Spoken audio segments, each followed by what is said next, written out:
everybody. Good afternoon. How are we? Great. Good. Good to see you all. I want to start today by addressing the U.S. Army soldiers who went missing while conducting a mission to repair and tow an immobilized tactical vehicle in Lithuania in the early hours of March 25th. Tragically, 3 soldiers were found deceased in Lithuania yesterday, and it pains me to confirm that today the 4th soldier was also found deceased. The President, the Secretary of Defense, and the entire White House are praying for the victims' friends and family during this unimaginable time. This is another stark reminder of the selfless sacrifice of our brave military men and women who risk their lives around the world every day to keep us safe. God bless them. On another note, at our southern border, there is more massive news. Southwest border crossings in March fell to the lowest level in American history, down 94% from March of last year under President Biden, when 137,000 illegal aliens poured across our wide-open southern border. Thanks to President Trump's leadership, Border Patrol agents are now back to doing the jobs they signed up for, securing the border, rather than serving as travel agents for illegal aliens. The Los Angeles Times captured the Trump effect on the border with a recent article. Their headline read, "California-Mexico border, once overwhelmed, is now nearly empty." With so few migrants coming into the U.S., they wrote, "Shelters that once served migrants have completely closed." Deportations of illegal aliens who threaten the safety of the American people are also continuing at a rapid pace. Over the weekend, the United States military transferred a group of 17 violent criminals from the Tren de Aragua and MS-13 terrorist organizations to El Salvador. And an illegal alien who was released by the Biden administration into our country was just arrested in Georgia and charged with the horrific killing of Camelia Williams, a mother of 5 and grandmother. The suspect has now been indicted on charges of malice murder, felony murder, aggravated assault, rape, aggravated sexual battery, and necrophilia, which, for those who don't know, necrophilia is a sexual obsession with a corpse. This suspect was ordered to be removed in July 2023, but the Biden administration allowed him to stay. This case represents the ruthless murderers, rapists, and pedophiles who Joe Biden and Democrats let into our country over the past 4 years through our southern border. They should have never been here in the first place. Keep this in mind the next time you see Democrats protesting future illegal alien removals from our country. President Trump is focused on fulfilling his greatest obligation, to keep the American people safe and to defend our country from violent invaders. Looking ahead to tomorrow, April 2nd, 2025, will go down as one of the most important days in modern American history. Our country has been one of the most open economies in the world, and we have the consumer base hands down, the best consumer base. But too many foreign countries have their markets closed to our exports. This is fundamentally unfair. The lack of reciprocity contributes to our large and persistent annual trade deficit that's gutted our industries and hollowed out key workforces. But those days of America, beginning tomorrow, being ripped off are over. American workers and businesses will be put first under President Trump, just as he promised on the campaign trail. The president's historic action tomorrow will improve American competitiveness in every area of industry, reduce our massive trade deficits, and ultimately protect our economic and national security. President Trump's economic vision is rooted in common sense. America will offer companies the lowest taxes, energy costs, regulations, if they make their products right here in the United States and hire American workers for the job. It's simple. If you make your product in America, you will pay no tariffs. We have already seen a number of the largest companies in the world respond to this economic approach. For example, Project Stargate, led by Japan-based SoftBank and US-based OpenAI, and Oracle, announced a $500 billion private investment in the United States-based artificial intelligence infrastructure. Apple announced a $500 billion investment in U.S. manufacturing and training. NVIDIA announced it will invest hundreds of billions of dollars over the next 4 years in U.S.-based manufacturing. And the Taiwan semiconductor manufacturing company TSMC announced a $100 billion investment in U.S.-based chips and manufacturing. These are just a few of the investment announcements that have already been made, and it is clear that President Trump's America First approach is already working. In our new media seat today is Mark Halperin, the co-founder and editor-in-chief of Two Way, a new live video platform that builds communities around interactive conversations with leaders and content creators from every subject area. They have over 37.5 million video views, over 3.6 million watch time hours since the platform began just last year. This is new media in its truest sense, allowing the people to ask questions, make comments, and be an active part of engagement on the most important issues facing the country and our world. With that, Mark, please kick us off, and welcome to the briefing room. Thank you, Caroline. Appreciate it. I'll ask you a question about tariffs and then one from one members of our community. Sure. About education. It's perceived by some that companies or countries, if they change their policies either before tomorrow or after tomorrow, can have the president alter what he's planning for that country or that sector. Is that a possibility? And if so, what factors the president consider in making those changes? Well, the ultimate change for these companies and these countries, Mark, will happen when they decide to do business in the United States of America. And as I just laid out, they will face no tariffs at all if these companies choose to invest here in the United States and to move their production and their manufacturing here to the United States as well.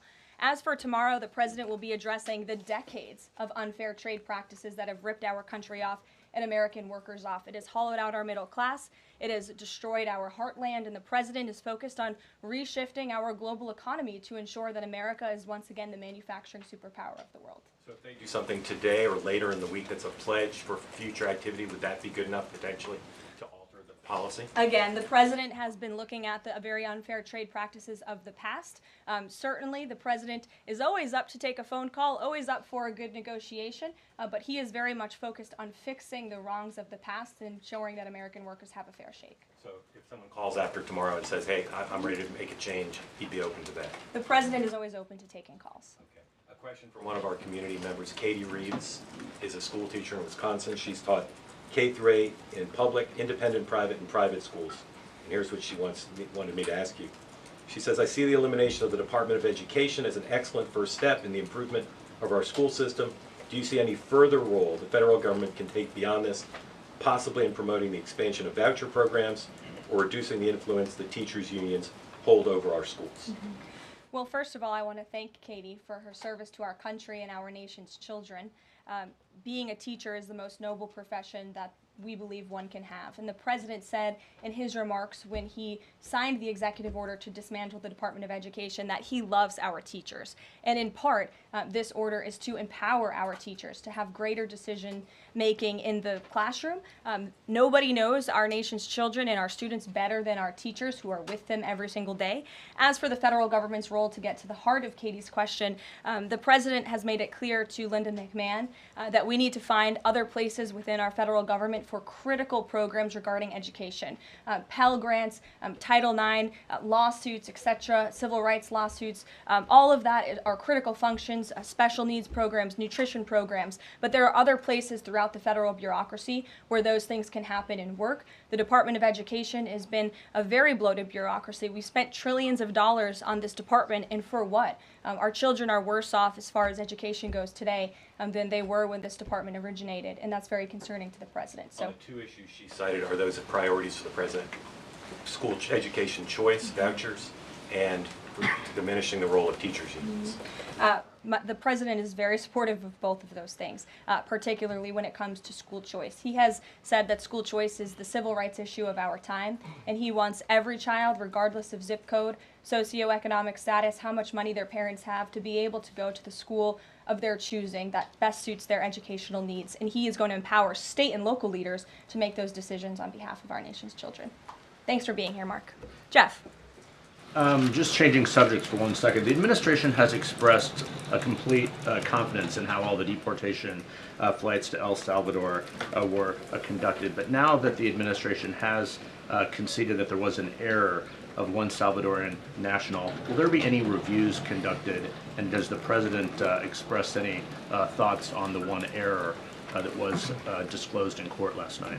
Well, first of all, the error that you are referring to was a clerical error. It was an administrative error. The administration maintains the position that this individual who was deported to El Salvador and will not be returning to our country was a member of the brutal and vicious MS-13 gang. That is fact number one. Fact number two, we also have credible intelligence proving that this individual was involved in human trafficking. And fact number three, this individual was a member, actually a leader of the brutal MS-13 gang, which this president has designated as a foreign terrorist organization. Fact number four is that foreign terrorists do not have legal protections in the United States of America anymore. And it is within the president's executive authority and power to deport these heinous individuals from American communities. It is a promise he campaigned on. It is a promise he is keeping. And every single person in this room should be grateful for that, considering especially MS-13 is very prevalent and prominent here in the District of Columbia, in Maryland, and in Virginia. And the president, the attorney general, everyone who has been involved in these operations is focused on eradicating these criminals and terrorists from our communities. The vice president said he was a convicted member of MS-13. What evidence is there to back that up? There's a lot of evidence, and the Department of Homeland Security and ICE have that evidence, and I saw it this morning. Steve. Has the president fully made up his mind on the level of tariffs to impose tomorrow? We keep hearing about a 20% flat rate. The president said last night he has made a decision and a determination. I was with him in the Oval Office earlier, and he is going to announce that decision tomorrow. I don't want to get ahead of the president. This is obviously a very big day. He's with his trade and tariff team right now, perfecting it to make sure this is a perfect deal for the American people and the American worker, and you will all find out in about 24 hours from now. And are the car tariffs going to go into effect on April 3rd as scheduled? Correct. Yes, they will. Okay. And last thing, would you like to respond to the Chinese military drills around Taiwan? Yes, I would. As a matter of fact, the National Security Council briefed me on this morning, and they said that the president is emphasizing the importance of maintaining peace in the Taiwan Strait, encouraging the peaceful resolution of these cross-strait issues, reiterating our opposition to any unilateral attempts to change the status quo by force or coercion. That is directly from the National Security Advisor. Just for you, Steve Holland of Reuters. Monica. Thank you so much, Caroline. Elon Musk this week revealed that Doge found that the Biden administration issued over 2 million Social Security numbers to illegal aliens, found 20 million dead people marked as alive in the Social Security system. Has the White House confirmed these numbers with Elon, and is the White House looking into correcting this? I'm not sure about those specific numbers that Mr. Musk cited. I can tell you what the Social Security Administration has said themselves, according to an Inspector General's report that was conducted last year, showing there was nearly $80 billion worth of fraud in this program. We know for a fact there are individuals who should not be receiving benefits on the Social Security rolls, and this administration is focused on cleaning out the waste, fraud, and abuse in every agency, but particularly in Social Security, to make it stronger for our tax-paying, law-abiding citizens who deserve these entitlements and programs. Because you did bring up Doge, I do want to tout the incredible efforts that have been made at the Environmental Protection Agency, and Administrator Lee Zeldin is just doing a tremendous job. Just yesterday and today it will be going into effect. He announced that taxpayers will be saved $8 million in annual lease costs by moving staff out of the 323,000 square feet of space that the EPA currently occupies, which is completely unnecessary. Yesterday, Administrator Zeldin also announced he will be shutting down a museum that the Biden administration built to tell a selective story about the EPA's history and climate change. It was a real pat on the back to President Biden. And guess how much American taxpayers paid for it? $4 million for this museum that I think only 1,000 visitors saw last year alone. And it will cost American taxpayers $600,000 per year to operate this museum. Well, it's not going to exist anymore. We're going to save taxpayers those critical funds. And Administrator Zeldin is very proud to announce that. And just at EPA alone, and the cuts that they have made, they've saved taxpayers more than $22 billion in wasteful grants and spending. Peter. Thank you, Caroline. When the president goes down to Florida on the weekends, does he ever hear from, there are so many retired folks down in Florida, does he ever hear from any retired Americans who are stressed about these wild swings in the stock market because of the tariff uncertainty, and they're sitting there on fixed income or living off a 401k, and They don't know how much money's going to be left. Well, certainly they are legitimate concerns, and the president takes those concerns very seriously, and he's addressing them every single day. And tomorrow's announcement is to protect future generations of the senior citizens you mentioned. It's for their kids and their grandkids to ensure that there are jobs here in the United States of America for their children to live the American dream, just like they presumably did. And as for their worries about their 401ks, their Social Security, I just addressed Social Security. This president is always going to protect it for our tax-paying senior citizens. As for their 401ks, look at what President Trump did for you in his first term. He is working on implementing that economic formula every single day by lowering inflation, lowering energy prices, massive deregulatory efforts, while simultaneously effectively implementing tariffs. And they'll hear more about that announcement tomorrow. And you said that the president right now is with the trade and tariff team. They are very confident that this is all going to work. But what if Yes. they're wrong? They're not going to be wrong. It is going to work. And the president has a brilliant team of advisors who have been studying these issues for decades. We are focused on restoring the golden age of America and making America a manufacturing superpower. And again, Peter, I would point you to the investments that have already trickled into this country. And the president hasn't even made his tariff announcement yet tomorrow. There have been billions of dollars in private investments from around the world pouring into American communities. What does that look like for those watching at home, for the people you mentioned worried about their own economic circumstances? It means more jobs in your communities, which means more money, more investments, more money in your pocket. That's what the president is committed to. And I would be remiss if I didn't mention the president's commitment to tax cuts, which we are counting on Congress to do, especially on Social Security. And one more. Sure. Are the special elections today a referendum on the president? I think first of all, as you know, I'm a government employee now, so I'm not very much allowed to comment on elections that are taking place. That's something to get used to, having just been on the campaign trail for quite some time. But the president is the leader of the America First movement and the MAGA movement. And that was made very clear on November the 5th when he received nearly 80 million votes. I could also say that it is the constitutional right of every law-abiding American in these places where these elections are being held to vote, and every American should exercise their constitutional rights. Sure. Thanks, Karoline. A few questions about this deportation case. First, I wanted to clarify something that you said to Jeff a few minutes ago. You said you'd seen evidence that this man was a convicted gang member. In what court was he convicted and for what? This individual was an MS-13 ringleader. This individual was also engaged in human trafficking.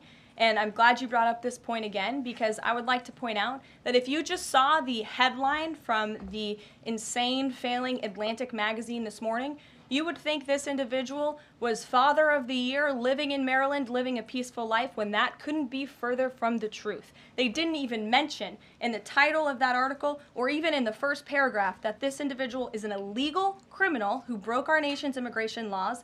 He is a leader in the brutal MS-13 gang, and he is involved in human trafficking, and now MS-13 is a designated foreign terrorist organization.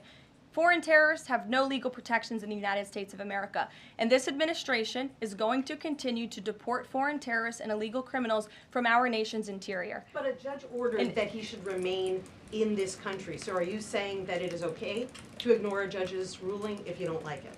Who does that judge work for? He's an immigration It was an judge. immigration judge who works for the Department of Justice at the direction of the Attorney General of the United States, whose name is Pam Bondi, who has committed to eradicating MS-13 from our nation's interior. And let me tell you why we've made this commitment. MS-13, may I remind each and every one of you, is a brutal and vicious gang. They raped and strangled a 20-year-old autistic woman to death in Maryland. They hacked 4 people to death with machetes in a park on Long Island. They have kidnapped, sexually tortured, and shot a teenage girl in Texas after she insulted them, allegedly. Killed and mutilated a 17-year-old girl in Virginia, stabbing him 16 times and cutting off his hands. They beheaded and cut out the heart of a man in Washington, D.C., They raped and murdered a 13-year-old girl in California. They sex trafficked a slew of young girls, including one who was just 12 years old. Raped an 11-year-old girl in Brooklyn while her brother was in the room. Sex trafficked a 13-year-old in Maryland and Virginia, miles away from this White House, even beating her 26 times on her backside with a baseball bat. Pressured homeless New Yorkers to undergo unnecessary surgeries such as spinal fusion in order to bolster their fraudulent lawsuits. These are vicious criminals. This is a vicious gang. And I wish that the media would spend just a second of the same time you have spent trying to litigate each and every individual of this gang who has been deported from our country as the innocent Americans whose lives have been lost at the hands of these brutal criminals. We maintain our position, and very strongly so. Jennifer. One more on the tariffs. Can you say what the latest thinking is on the start date? I know you were just in the Oval. Are they all going to take effect this week on the reciprocal tariffs? And whenever they start, is that enough time for companies and everyone involved to adjust to that start date? My understanding is that the tariff announcement will come tomorrow. They will be effective immediately. And the president has been teasing this for quite some time, as you know. He's talked a lot about April 2nd as Liberation Day in America. It would be taking place today if not for April Fool's Day. But tomorrow will be the day, and he's been talking about it for a while. And as a result, you've seen these companies make commitments to investing right here in the United States. Jasmine. Thank you so much. I wonder, back on tariffs, what, if any, market indicators is the White House looking for to see if this tariffs plan is successful down the line? Well, look, the president has been asked and answered this question about the stock market and whether he's watching it. And I've said, and he has said, the market is a snapshot in time. Yesterday, Dow futures were up. And there's been a lot of talk about the market, and it was up yesterday. So, look, the president wants to ensure that all Americans make out well, particularly Main Street. That's the focus of these tariffs. But as I've said repeatedly, just like they were in his first term, Wall Street will be just fine. Shelby. Thanks. A bipartisan pair of senators sent a letter to the president today arguing that the recent strikes in Yemen are emboldening the Houthis and saying that Congress has not authorized war against them.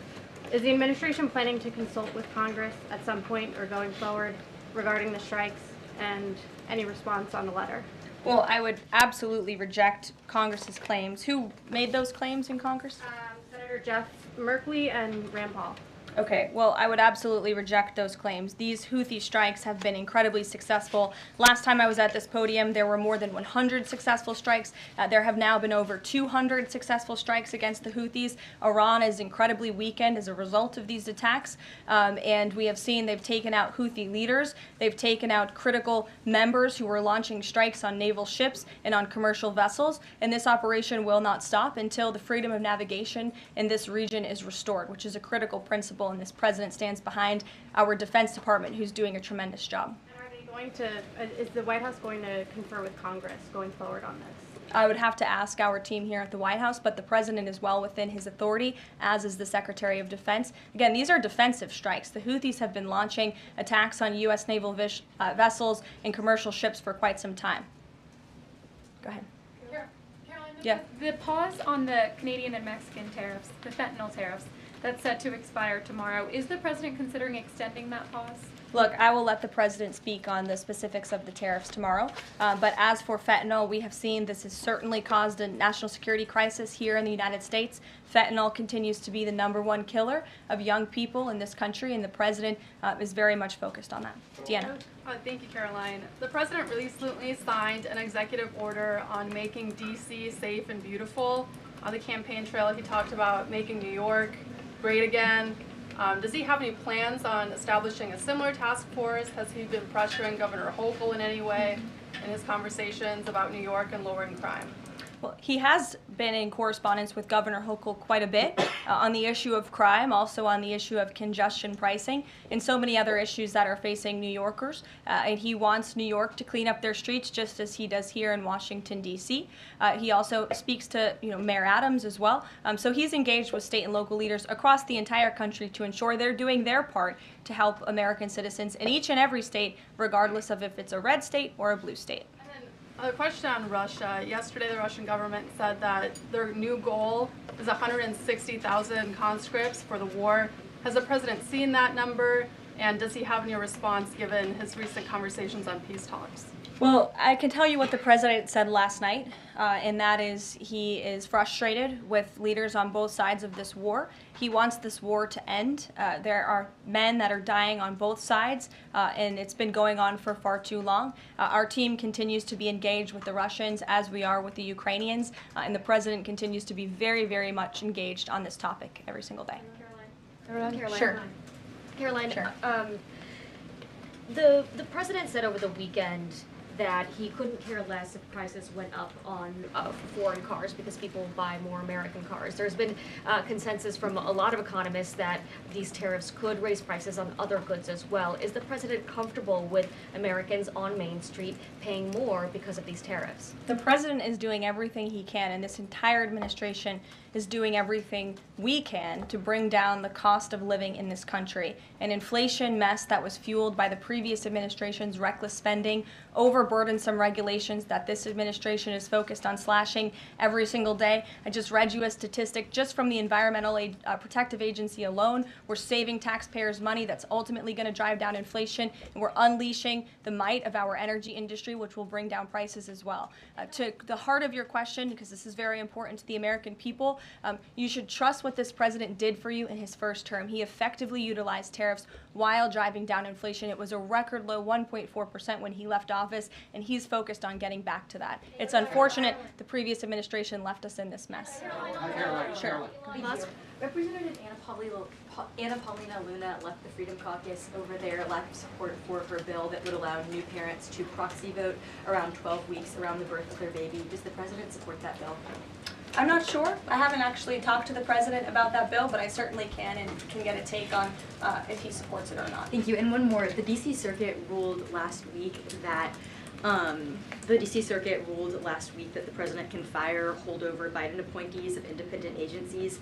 Will this ruling empower President Trump to dismiss more federal employees? Well, the president has given the responsibility to his cabinet secretaries to hire and fire at their respective agencies, and they reserve that right. You saw the Secretary of Health and Human Services announced more layoffs today. This is all part of the administration's effort for a mass reduction in force in the federal bureaucracy here in Washington, D.C. to save American taxpayers money. As for agencies within the president's executive authority, the president retains that right. And we've seen there have been bureaucrats at some of these agencies that have been trying to act independent. They need to remember who they work for. It's the executive of the executive branch. You look at the United States Institute of Peace, for example. There was a little bit of a standoff with bureaucrats over there who didn't want to realize who they work for, and that is Donald Trump. And President Trump is focused on streamlining these agencies to save American taxpayers money, and he has every right to do that. Karoline. Sure. Go ahead. Thanks, Caroline. Yeah. In Gaza, the bodies of 15 rescuers have been found in their sort of ambulances where they were apparently killed by Israeli forces. Just wondering if the White House is going to be calling on Israel to investigate that and to try and avoid similar casualties involving rescue workers in the future. Well, as for the specific situation you just mentioned, I'll talk to the president about it and our national security team. What I can tell you is what I've spoken with the president on. He very much remains committed to backing Israel, and it was only because of this president and his team's leadership that we had a temporary ceasefire in Gaza, that we were able to bring many hostages home, and the president made it very clear to Hamas, you get the hostages out, all of them, or there will be hell to pay, and Hamas is certainly witnessing what it feels like for all hell to be paid, and the president supports Israel's right to defend itself. Any progress at all on a ceasefire at the moment, as far as the president's concerned? The president and his team continue to be engaged on this every single day. Sure. Go ahead, So I'm just wondering, related to that, if you have an approximate date for the president's first foreign trip. I think there was a little confusion yesterday about what month he was talking about. And then will he need a ceasefire to be in place or closer, either in Gaza or in Ukraine, before that takes place? Mm-hmm. The president will be heading to Saudi Arabia in May. As for specific dates and details, we will be reading those out to you as soon as we possibly can. I know our teams are working on the details of that trip. And then again, as for a ceasefire, the president's made it clear that's what he wants to see in Russia and Ukraine, and his team continues to be engaged on it every day. And Kelly. Signal, you said case closed yesterday. Do you, as that case was closed, do you have anything that you can share about what was learned, how this can be avoided in the future, any sort of findings from that investigation? The case is closed, and the president continues to have confidence in his national security advisor. Yes, Kelly. Kelly. Thanks, Karoline. So Sorry, the president Ed. has said, Ed, I'll come to you after. The president I'm said, glad you're so eager to ask a question. It's Liberation Day. Yes, it is. Caroline, the president has said foreign Tomorrow. countries and companies will eat the cost of tariffs. In his speech on Inauguration Day, he said, quote, instead of taxing our citizens to enrich other countries, we will tariff and tax foreign countries to enrich our citizens. Right. So then why did he have to tell the domestic automakers not to raise prices? Well, that was a private conversation that was had. I'm not sure if that comment was made or was not made. But as for what the president said in his Inauguration Day speech, he's absolutely correct. A tariff will be a tax on these foreign nations, these foreign companies, and if they want to be absolved of that tariff, then they can come here to the United States of America to do business, bring their jobs here. Yes. Edward, go ahead. Thank you. So Canadians have been negotiating with the Commerce Secretary over the trade, the tariffs. How many companies are mutually talking with the U.S. or countries are mutually talking with the U.S. to lower tariffs? I don't have a specific number, but I can tell you there have been quite a few countries that have called the president and have called his team in discussion about these tariffs. But again, there's one country the president cares most about, and it's the United States of America, and doing what's best for the people who elected him to this office to restore their jobs, their wealth, and their prosperity. I'm looking at the clock. I have a hard out today. I have a hard out today because I'm actually heading over to the State Department with the First Lady of the United States. She will be delivering remarks at 1 o'clock this afternoon at the 19th International Women of Courage Award ceremony with our great Secretary of State Marco Rubio that starts at 1. This is the 5th year Mrs. Trump is participating and standing with brave women leaders who embody American values abroad. And the First Lady in her remarks today will highlight the profound connection between the love and courage that will be shown by this year's honorees. I encourage everybody to tune in at 1 o'clock, and then we'll see you all tomorrow for Liberation Day. Thanks, guys. Thanks, Karoline.